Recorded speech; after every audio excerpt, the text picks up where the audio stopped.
Maintenant, le vin est tiré, il faut le boire. Oui, mais avant d'en profiter, il y a du travail.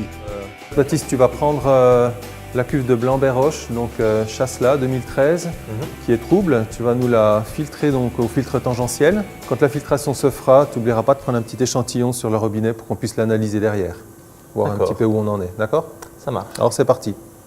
La carrière d'automaticien de Baptiste a pris une autre direction il y a 2 ans, celle des caves de la Berroche. Mon papa a beaucoup de vignes à la maison, on a environ 6 hectares. Et puis au début, ça ne m'a pas vraiment intéressé. Puis avec le temps et un peu les perspectives que de pouvoir reprendre le domaine familial, de pouvoir faire mon vin, de pouvoir créer enfin un produit fini par moi-même, je trouve que c'est quelque chose de très gratifiant.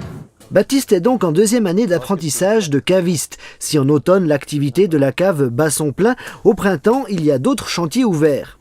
On filtre beaucoup les vins vu que ça prend beaucoup de temps. On fait aussi pas mal d'entretien des bâtiments, la peinture ou bien l'entretien des cuves, nettoyage. On a plus le temps de faire un peu d'autres choses aussi.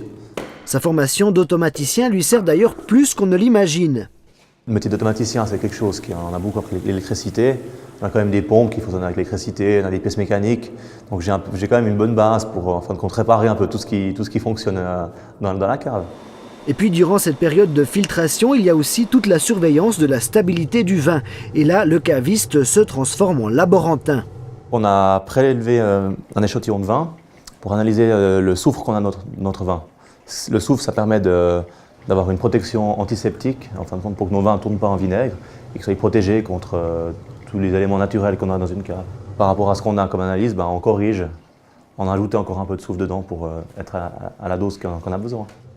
Et un bon vin, ça se fabrique comment alors? À la cave, on ne s'occupe pas du raisin à la vigne.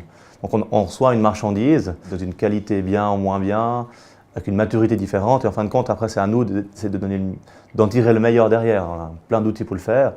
Mais c'est vraiment quelque chose qui c'est du cas par cas en fait. Il n'y a pas de méthode, on fait comme ça et on arrive toujours au même résultat à la fin.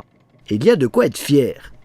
Quand on voit une bouteille, moi j'ai fait tout ça, tout ce travail qui a été fait derrière, les gens ne le voient pas, ils boivent du vin, mais il y a tout un travail qui a été fait, on a pris du soin, on s'en est occupé, on a fait plein d'opérations dessus. Puis c'est un travail de longue haleine parce que le vigneron a travaillé toute l'année à la vigne pour faire son raisin. Nous derrière, on a le devoir de faire quelque chose de bien derrière aussi.